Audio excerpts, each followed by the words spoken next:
Good morning everyone. हमने conventional current और electronic current के बारे में स्टडी कर लिया था। हम यूनिट सेकंड पढ़ रहे थे, उसमें यूनिट सेकंड में हमने कन्वेंशनल करंट और इलेक्ट्रॉनिक करंट के बारे में पढ़ लिया था। अब हम आगे डिस्कस करते हैं। क्या डिस्कस करते हैं? इलेक्ट्रोमोटिव फोर्स मीन्स इसको बोलते हैं आप EMF। तो इलेक्ट्रोमोटिव फोर्स क्या होता है? देखिएगा, the maximum potential difference between two electrode. दो इलेक्ट्रोड होती हैं, तो कैसी भी इलेक्ट्रोड ले लो, केमिस्ट्री में पढ़ा होगा इलेक्ट्रोड्स, ठीक है ना।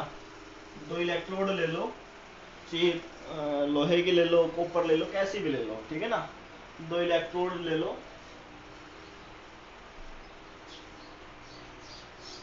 To electrode of the cell where no current is drawn.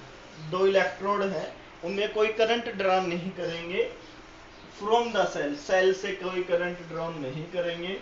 और cell is in the open circuit. Cell कैसा होगा? Open circuit. और ओपन सर्किट होगा तो कोई करंट ड्रॉ नहीं होगा। तो वो आपका क्या होता है? Electromotive force. क्या डेफिनेशन बताई? मैक्सिमम पोटेंशियल डिफरेंस होता है। क्या होता है? Maximum potential difference between two electrode. दो इलेक्ट्रोड के बीच में मैक्सिमम पोटेंशियल डिफरेंस, क्योंकि दो पैरेलल प्लेट कैपेसिटर के बीच में लगा लो, दो इलेक्ट्रोड उसके बीच में लगा लो, क्या होता है? Potential difference. लेकिन इसमें मैक्सिमम पोटेंशियल डिफरेंस है दो इलेक्ट्रोड के बीच में। वह दो इलेक्ट्रोड ऑफ ए सेल, दो इलेक्ट्रोड ऑफ ए सेल, दो सेल हैं उनके बीच में। और कोई करंट ड्रा नहीं होगा सेल से, क्योंकि सेल ओपन सर्किट में है। सेल कैसे है? ओपन सर्किट में है। वो क्या होगा? Electromotive force. क्या होगा? इलेक्ट्रोमोटिव फोर्स, ठीक है। ऐसा यूनिट क्या होगी सेल की? वोल्ट। ऐसा यूनिट क्या होगी सेल की? वोल्ट होगी, ठीक है ना। अभी हम डिफरेंस करते हैं। डिफरेंस किस किस के बीच में? Difference between EMF and PD means potential difference के बीच में हम डिफरेंस करते हैं, ठीक है ना।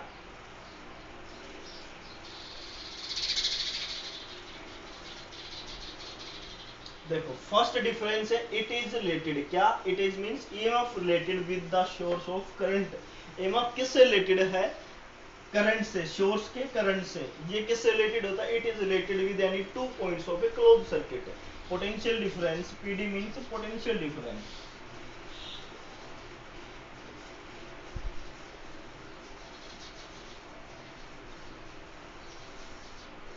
जो पोटेंशियल डिफरेंस है वो दो पॉइंट्स के क्लोज सर्किट से रिलेटेड है, ठीक है ना। Second, it is the amount of work done in taking a unit charge once round complete a circuit. क्या कह रहा है? कि अमाउंट ऑफ वर्क डन, की amount of work done in taking a unit positive charge. Charge कैसा होता है? Unit positive charge होता है। यूनिट चार्ज क्या हो? वन राउंड, वंस राउंड ए कंप्लीट सर्किट। जब सर्किट कंप्लीट होता है तब उसका चार्ज यूनिट होता है, यूनिट चार्ज होता है।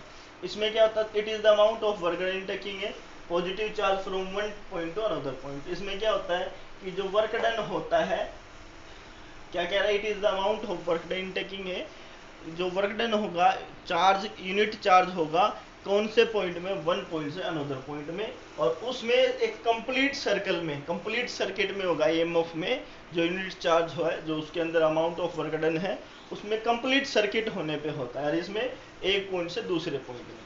सेकंड, थर्ड पॉइंट है it is larger than the potential difference across any circuit element, ठीक है ना। क्या होता है? लार्जर होता है पोटेंशियल डिफरेंस, ठीक है। और मींस जो ईएमएफ है वो पोटेंशियल डिफरेंस से लार्जर होता है। और potential difference always less than EMF, EMF से लेस देन होता है। फोर्थ पॉइंट है इसका, it is independent of external resistance and the current draw from the cell. क्या कह रहा है बच्चों? इट इज इंडिपेंडेंट, इंडिपेंडेंट होता है किसके ऊपर? एक्सटर्नल रेजिस्टेंस के ऊपर। एंड जो करंट ड्रा किया जाता है किस से?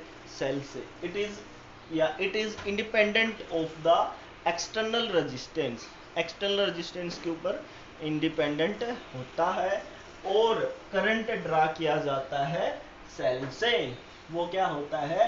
ईएमएफ के अंदर। फोर्थ पॉइंट है, क्या है fourth point? It depends on the resistance. ये इंडिपेंडेंट होता है रेजिस्टेंस के ऊपर, ये डिपेंडेंट करता है। और डिपेंडेंट करता है किसके ऊपर? Between 2 point of A close circuit. Close circuit है 2 पॉइंट्स का, और उसमें से करंट फ्लो कर रहा है। तो ये 4 पॉइंट थे, ये 4 कंडीशंस थी डिफरेंस बिटवीन ईएमएफ और पीडी के बीच में। नेक्स्ट जो डेफिनेशन है ड्रिफ्ट वेलोसिटी की, नेक्स्ट जो टॉपिक होगा वो ड्रिफ्ट वेलोसिटी होगा। It is defined as the average velocity. किसको डिफाइन करता है? एवरेज वेलोसिटी को। With which electrons move towards positive, ये पॉजिटिव है बच्चों,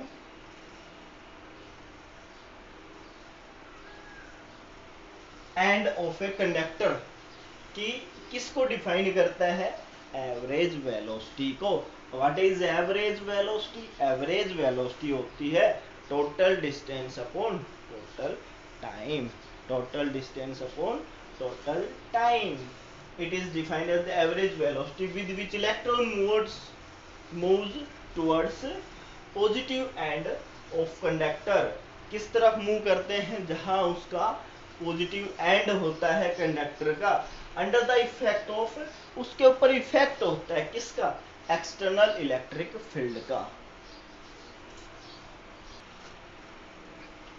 देखो भाई, ड्रिफ्ट वेलोसिटी में फिर बता देता हूं कि एवरेज वेलोसिटी को डिफाइन करते हैं, it is defined as the average velocity with which electron जो मूव करते हैं पॉजिटिव एंड मींस किसी किनारे के ऊपर ऑफ ए कंडक्टर। कब? जब under the effect of external electric field हो तब। आगे क्या लिखोगे? The direction of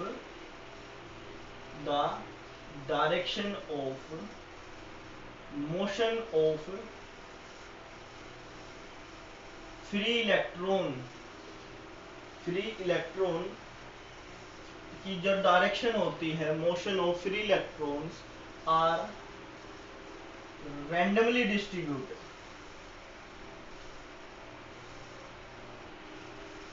randomly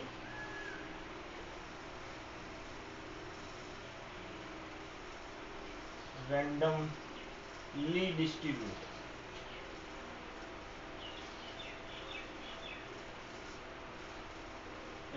randomly distributed, and then the thermal velocity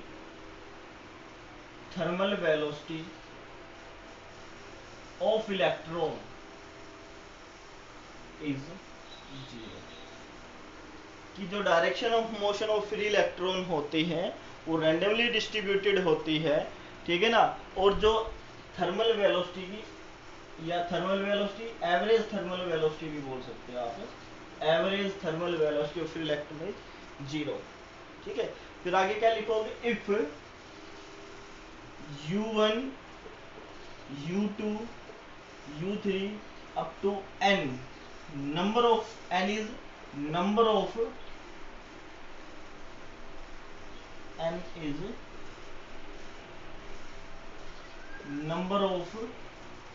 free electron, n is number of free electron in metal conductor, in the metal conductor, ठीक है ना। क्या होंगे? n is फ्री इलेक्ट्रॉन होंगे मेटल कंडक्टर के अंदर, और average thermal velocity of electron, then the average thermal velocity is. भाई इसने डेफिनेशन, ये समझने का टॉपिक है क्योंकि इसका एक्सप्रेशन करेंगे उसके लिए इंपॉर्टेंट है। क्या डिफाइन किया इसने प्यारे बच्चों?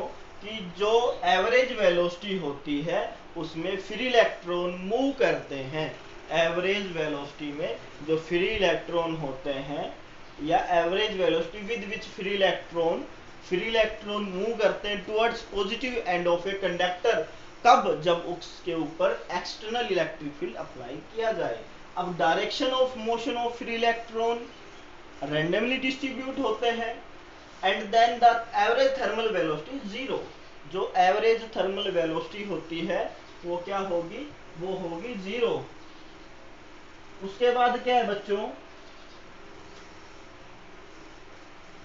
उसके बाद है कि U1 U2 UN, ये क्या है, number of free electron in matter है, n is the number of free electron हो गए, ये क्या है, वेलोसिटी है, U1 U2 U3 up to UN average thermal velocity है जो रैंडमली डिस्ट्रीब्यूट है।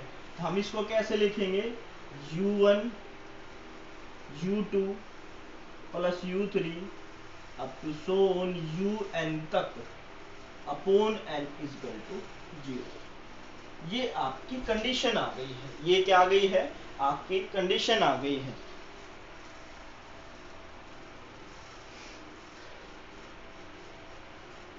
ठीक है, अब आज के लिए इतना ही करेंगे, कल इसका एक्सप्रेशन करते हैं, नेक्स्ट जब भी वीडियो लेक्चर आएगा उसमें आपका एक्सप्रेशन करते हैं।